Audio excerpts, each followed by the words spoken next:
Yo, bonjour à tous, bienvenue pour une toute nouvelle vidéo. Alors aujourd'hui, ce qu'on va faire, c'est que je suis accompagné de Zo. Là. Zo. Ah, bonjour. Je suis accompagné de ma chienne, donc ma border collie. Donc... Oui, on va y aller. Et donc on va faire une petite session de géocache. Donc après moult aller-retour à la maison parce que j'ai oublié ma carte SD et moult énervement de madame parce que c'est long et il commence à faire chaud, il fait quand même quasiment 20 degrés là où on est. Et bon, on va faire une petite session de géocache que j'avais déjà filmé mais avec mon iPhone, mais je sais pas, ça voulait pas rendre. Sony Vegas voulait pas rendre, du coup on s'en va et en même temps on teste le micro-cravate. Bon, si ça fonctionne mieux, s'il y a moins de en fond, on verra bien. Allez, on y va.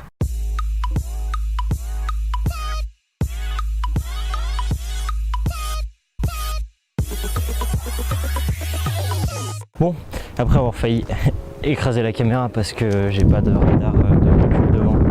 Enfin, radar de recul devant, enfin, je sais pas comment on appelle ça, de radar. Radar de stop peut-être. Sans regarder où c'était, bah c'était pas 40, 30 cm. Bon, on est là. Et on va se lancer dans la session de géocaching. Alors, Zo, viens. Alors, quand j'étais venu la dernière fois, j'avais vu qu'il y en avait un juste ici, là où je me suis garé.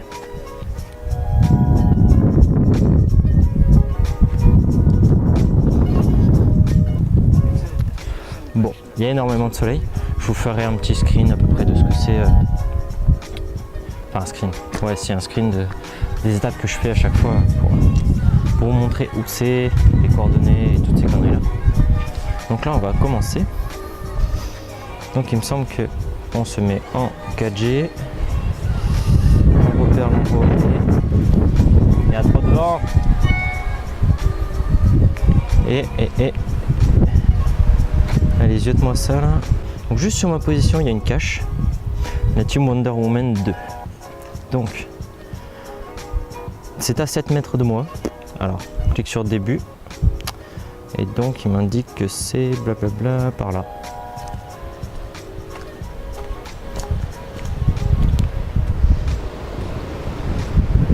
Donc, il m'indique que c'est par ici, juste en face de moi. Donc, ah, il indique l'arbre. Donc, c'est les données GPS. C'est marqué qu'on a. Ah non, 8 mètres. C'est marqué qu'il y a un petit plus ou moins 4 mètres en fait à chaque fois. Mais à mon avis, vu les traces de pas qu'il y a ici, ça ne peut être que par là. Bon, je vais regarder. À mon avis, c'est cet arbre là, caché derrière peut-être. Ah non. Putain, il y a le truc qui pique là-dedans, ta race. C'est que ça peut être. Qu'est-ce qu'il y a? Donc là, il y a des traces de pas, mais j'imagine que c'est pas là. C'est moi qui suis un peu handicapé et je trouve pas.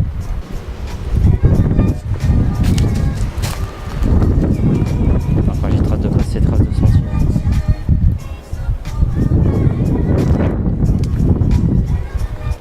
Ah, exact, trouvé.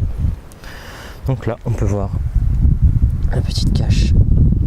On va faire un focus dessus.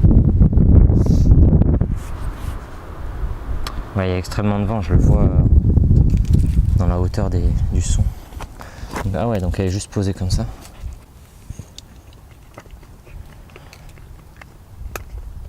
Qu'est-ce qu'on a là-dedans? Donc on a le log. Donc pour se notifier dessus, je vais pas le faire parce que j'ai pas de crayon. Et ok, on voit des petits objets dedans. Le focus veut pas se faire, nique ta mère. Donc on a une pince à linge et un pins. Et un... Ouais, si, non. Ah, vous savez les trucs Leclerc là, quand tu gagnes, quand tu fais des courses. Une sorte de petits trucs ventousés Leclerc. Et donc c'est ça qui est dedans. Donc chacun met ce qu'il veut en fait. Et après, soit si tu veux les prendre, c'est pour les mettre dans une autre par exemple. Et voilà. Le principe de géocache est vraiment pas mal. C'est un peu une chasse au trésor. Une chasse au trésor en fait. On est caché par des boutons. Là t'es sûr de pas pouvoir savoir où c'est. Tu connais pas l'endroit. Oh là là, le vent. Et en plus quand tu fais ça en famille, tout ça c'est marrant parce que t'as une sorte de concours un peu du premier qui gagne et qui trouve la cache. Et des fois ça peut être marrant. Et puis tu te logs après, tu écris ton nom, ton pseudo dans les caches. Et voilà. Ça te fait une petite promenade. Si t'as des chiens, c'est pratique. Et voilà. Toute contente.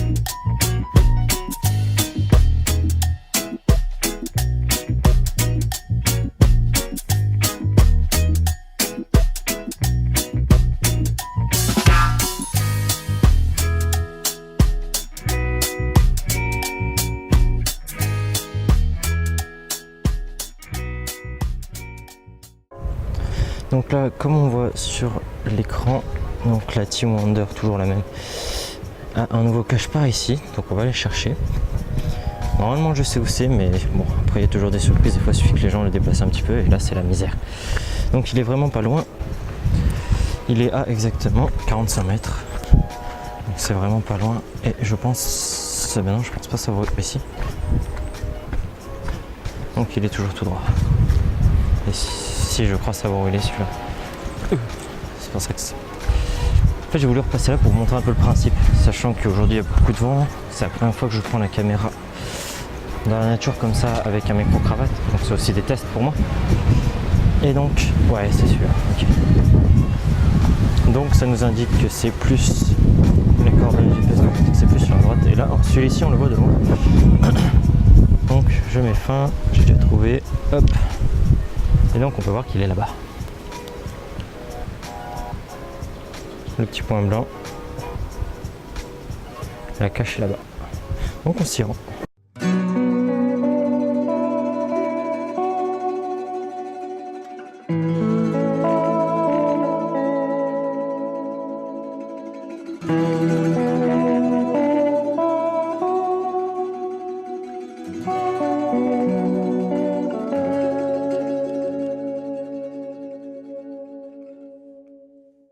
Donc la cache, c'était une petite sorte de boîte à oiseaux, vous savez, boîte. Putain, comment ça s'appelle, un nid d'oiseau accroché sur un arbre. Je vous mettrai la photo parce que j'avais pris en photo la dernière fois. Et dedans, il y a des loques et il y a une sorte de petite boucle d'oreille. Donc voilà. Donc dans la forêt, il y a quelque chose que... Enfin, il n'y a pas que dans la forêt d'ailleurs, il y a dans les vignes aussi. Et un petit peu partout dans les champs, si jamais la plante qui permet de la faire pousser est présente. On peut retrouver un truc que les Catalans, ils aiment énormément. Mais je pense que les gens du sud principalement, parce que je sais pas, mais je pense que ça pousse que dans le sud, ils apprécient beaucoup, ça s'appelle l'asperge. Non, c'est l'asperge sauvage, en fait c'est une variété d'asperge qui pousse que dans la nature. Et qui pousse au pied de sortes d'arbres un peu piquants, j'essaierai de vous mettre une photo juste là. Et qui peut atteindre d'ailleurs au moins plus de 60 cm.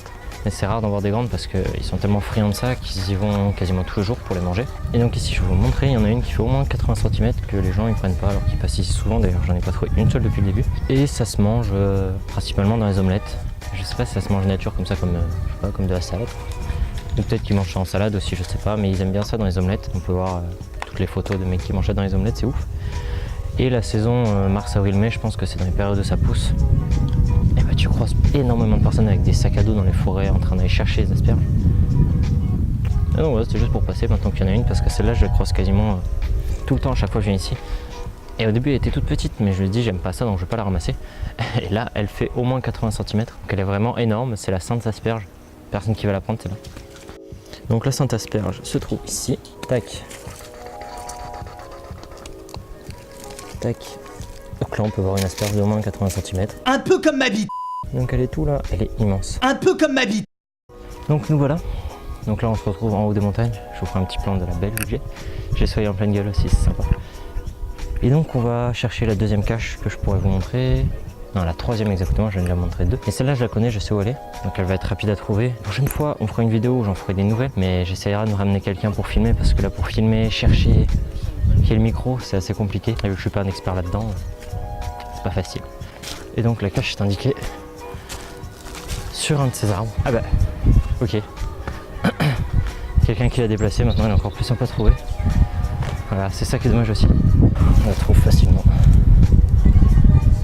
Donc c'est un petit nid d'oiseaux avec du feuillage dedans pour cacher la cache. Et donc voilà, donc dedans il y a les logs comme par hasard, comme d'habitude. Et il y a marqué tout ce qu'il faut. Il y a des petits objets aussi, la dernière fois il y en avait. Donc c'est à dire que énormément de monde passe ici et trouve les caches. Donc ce que je vais faire, je vais essayer de ne pas me faire taper sur les doigts, mais je vais la cacher un peu plus. Parce que là elle est trop facile à trouver, surtout qu'il y a des kékés qui taguent les trucs vers là-bas, qui peuvent la trouver trop facilement. Et ça serait dommage de gâcher le travail de quelqu'un et à pouvoir la cacher un peu plus. Voilà, ici elle est très bien. Donc elle est un peu plus cachée déjà, je sais pas si je peux vous la montrer, elle est où, elle est là. Elle est là, voilà. Et donc c'était Quentin, moi je vous dis à la prochaine pour une toute nouvelle vidéo. On On va s'essayer là-dessus, c'est déjà pas mal. Et la prochaine fois, on cherchera vraiment des caches pour être vraiment dans l'ambiance du truc. Parce que là, celle-là, je les connaissais. Et donc, c'est moins drôle. Forcément. Et donc, comme vous voyez derrière moi, on voit la vallée d'Argelès-sur-Mer, Perpignan, Sals et tout ça, toutes ces conneries. Bon, Sals, c'est bien plus loin, mais on peut voir au moins jusqu'à là-bas. Et on peut voir aussi jusqu'à Opoules, il me semble, parce que tu as les montagnes qui sont vraiment tout au fond là-bas. Et je pense qu'il y a Opoules par là-bas. Et Périllos, donc le village abandonné que j'avais fait la dernière fois. Et que j'avais fait de nuit aussi. Donc si vous voulez voir, vous mettez une petite notification. Donc je vous dis à la prochaine, c'était Quentin. Ciao. Toujours autant de pluie chez moi. Toujours autant de pluie chez moi. Mais il fait quand même beau.